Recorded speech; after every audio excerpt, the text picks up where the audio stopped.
What's up, everyone? John Rettinger from Technical here with the latest Motorola Android phone coming to AT&T's airwaves. This is the Motorola Atrix HD. It'll be available on July 15th for $99 on a 2-year contract. Let's go ahead, dig in, and see what the Razr on AT&T looks like.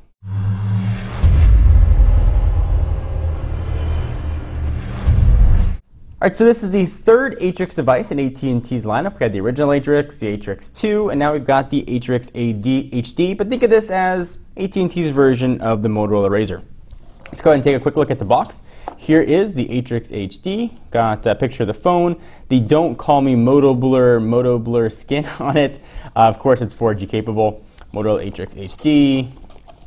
And some spec information on the back. Thin-made, Kevlar strong. Smart Actions app, Android powered, AT&T 4-star eco rating.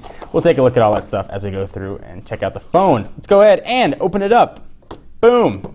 We've got a quick start guide for, of course, getting started quickly. If you've used an Android phone or a Motorola phone, this should be very familiar. This does use a micro SIM, so you're going to want to pick up one of those guys. So we got a little bit more about the phone. Here is the device itself.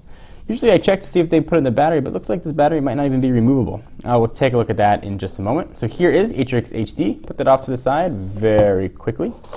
What else are we going to have in the box? Oh, this was sent from the PR folks at AT&T. They included a SIM card for us, but that's already installed. We've got a power adapter and a sync and charge cord. Of course, that's micro USB. Pretty standard there. No headphones included. Stay safe, smart, and protected. Easy to get apps with some QR codes there from AT&T's own internal app store. Alright, so let's take a quick look at the phone, and I will quickly peel off these stickers because I know they annoy you guys.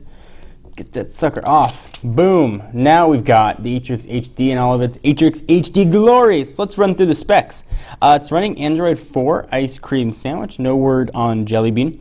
From a dimension standpoint, 5.26 inches by 2.75 inches. By a not razor thin 0.33 inches. It's going to weigh 4.94 ounces. The screen you're looking at, where the HD name comes from, 4.5 inches HD. It's a color boost screen with a resolution of 720 by 1280. So that means it's going to have a PPI of 331. It's got a 1780 milliamp hour non-removable battery, good for 9 hours of talk time. Powering this guy is a 1.5 gigahertz Qualcomm Snapdragon dual-core processor. That dual-core, though, nowadays means you're going to have LTE support, which we've got a pretty strong LTE signal here in Southern California. It's got a gig of RAM on here, 8 gigs of internal storage, which can be upped via micro SD. On the back, and on the right above this Kevlar back, actually, it's got a 8 megapixel camera that can shoot 1080p video, of course, an LED flash, and it's got a 1.3 megapixel camera up here on the front. Bluetooth 4.0 be available in 2 colors, white and titanium. I'm guessing this is the titanium version. The back of this phone is actually covered with Kevlar. So while it might not stop a bullet, it'll be a little bit resistant to water. I'll peel off the sticker if I can. See what that back of the Kevlar actually feels like. There we go. Feels very similar to the Droid Razr if you guys ever had a chance to take a look at that phone. All right, so let's go ahead and walk around the phone and see what we got, because there's a lot here. So on the front, we don't have any physical or capacitive buttons, so that means we're probably going to have 3 soft buttons right there.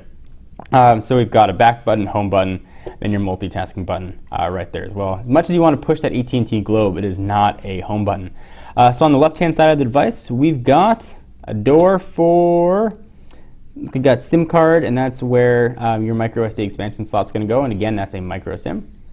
So nice, got that on the outside. Of course, you can't remove the battery to put it in behind that anyway. On the right-hand side, you've got a power and lock button, volume up and down. Very nicely pronounced volume buttons, actually. The power button seems to be very nicely pronounced as well. Noise-canceling microphones living on the bottom. On the top, we got ports galore, 3.5 millimeter, charging and syncing via micro USB, and we've got mini HDMI out. And that is the tour of the phone itself. Let's take a quick look at the operating system here. One of the cool things I like that Motorola did is right from the home screen, you can go ahead and turn that lock on or off. I'll go ahead and show you that again.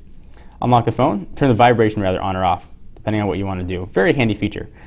So you can go ahead and open up one of 4 things here, camera, unlock, text, and I believe you can probably customize these as well.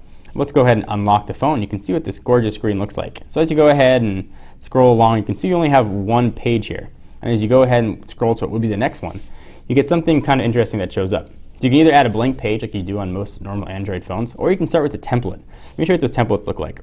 So you can use one for AT&T services. I know that's the one you guys are all going to use right away on your home screen.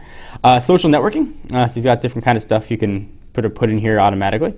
It's got entertainment, on the go, and that's it. You can add more templates as well. Otherwise, you can just go ahead and create a new page as you would before. Kind of interesting. Let's go ahead and take a look at some of the widgets here. That's what gives sort of Motorola its custom identity. You've got some standard AT&T ones and Google ones here. Now you've got the circles, which sort of puts all information in little circles. You've got the date, the time, the weather, and battery count. It's actually very handy.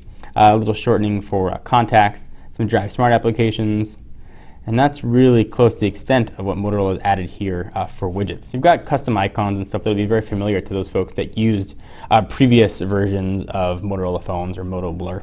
So you can see what those circles look like there as well.